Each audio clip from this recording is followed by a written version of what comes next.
think would make for a better movie? King Kong fighting a giant shrimp, or Godzilla fighting a giant shrimp? King Kong would make more sense. It would make more sense, but that movie never happened. Instead, you get Godzilla versus the sea monster.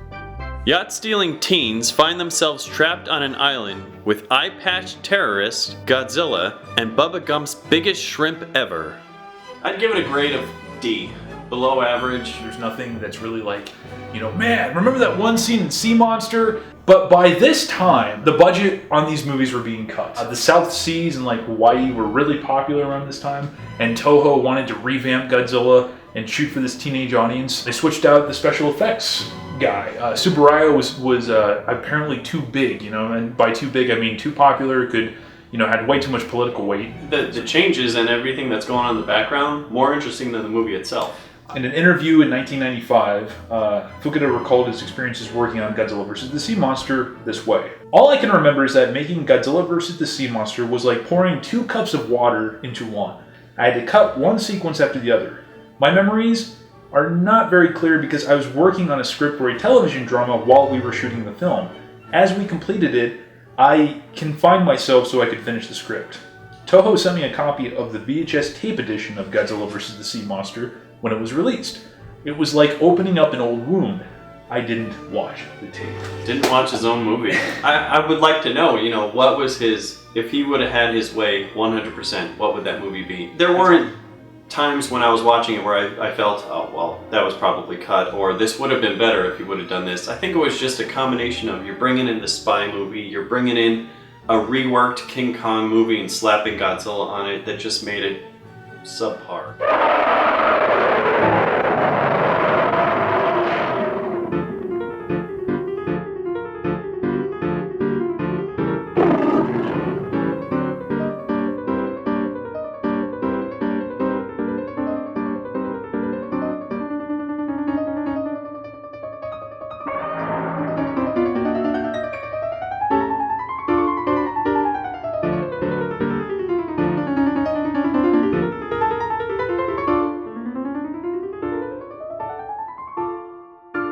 Godzilla's a little bit out of place. They awaken him with lightning, right? Yes. Which is indicative of King Kong, I guess, because he likes to chow down on electricity. Right, do your King Kong impression. He for some reason has an attraction to the hottie in the movie, which I can't really blame him, because, she's pretty cute. That would wake my monster.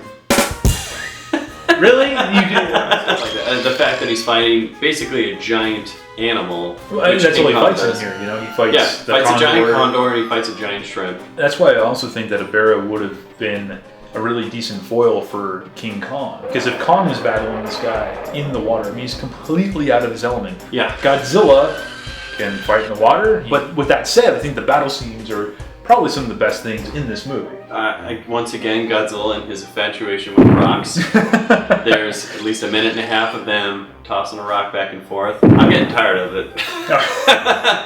I'm done with the rocks. I get it. There's a scene later on too where he's destroying buildings, picking up rocks, throwing them down. Yeah, he's not even throwing them really. He's just kind of like picking it up and just, What a lazy son of a bitch. I mean, use your giant foot, use your tail. Yeah, the Godzilla suit was a carryover from Invasion of the Astro Monster. But you can literally see the suit degrade from the beginning of the movie because it looked great, on Blu-ray. It's like, dude, that suit, I mean, this is 1966, it looks beautiful.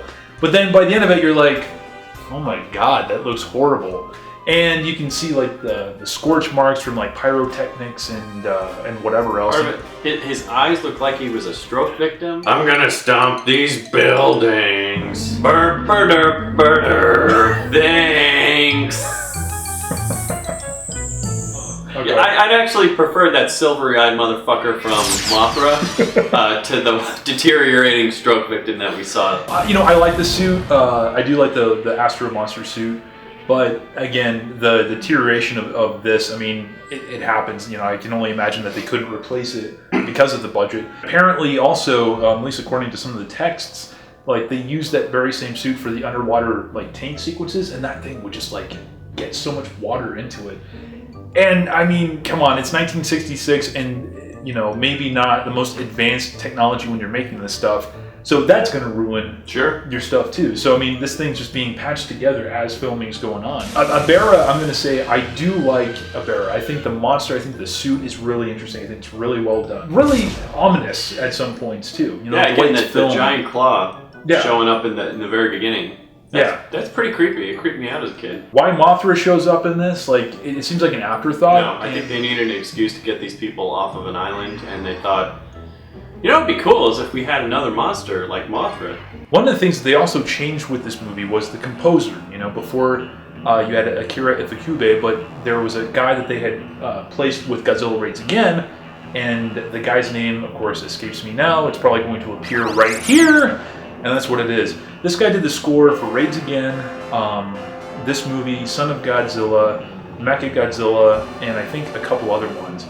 And personally speaking, I really like his stuff. It's not as dramatic and, I don't know if epic is the right word, as Ifukube's music, but you listen from like Raids Again all the way to Mechagodzilla, and they're just completely different, and they're great, they're very catchy.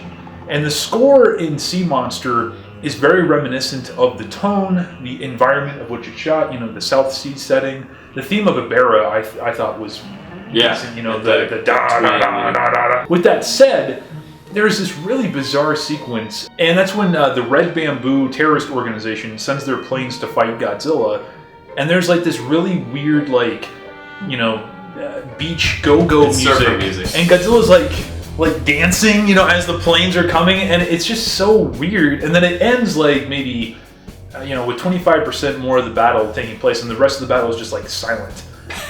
Ominously silent. Yeah, and they say that that piece of music was not part of the original score, and apparently in some prints it's replaced with the Night on Bald Mountain. You brought up the underwater fight before, and you know, the sequence itself doesn't last that long, but apparently, I mean, you can see it visibly. A lot of care was kind of taken into this. You know, you got these sun rays, you know, coming through the water. Just that scene, whatever the 4-minute sequence of it was, it took a week to shoot, and the special effects director like lost sleep like over this. Like he was like there for like Monster? Oh yeah, wow. He was there for like 14-hour days. Wow. Trying to just figure out how the hell he was going to do this. So All there's for a 2.5, 3-minute scene. but that's one of the better parts of the movie. Yeah. In the grand scheme of things, where does this fall in terms of Godzilla movies for you? I'd say in the 7 that we've done, this would probably be, I have them ranked down here. That's where I'm looking. He's not looking at his crotch. Well, he might be. It would be number 5, probably. Number 5? Raids is always going to be last. It's an average at best Godzilla movie. It's still a little boring. On the boring note, how long was it until Godzilla actually showed up in the Godzilla movie? Oh yeah, that's a good point. I'm talking about this movie, not the right. that we just saw last Yeah. 52 minutes. Right. Like I said, I think the background and the history of the movie is more exciting than the actual film. I would tend to agree with that. I don't know if you ever were told this, but my dad always said, you know, you could tell that franchises really got bad whenever they made a sequel that would start with son of or daughter of, you know, son of Frankenstein, son of Dracula, and of course, son of Godzilla. But sometimes things can be a little surprising and definitely not as bad as one may think. Next time, guys, we will be sitting here discussing Son of Godzilla, the very next entry in the Godzilla series, number 9.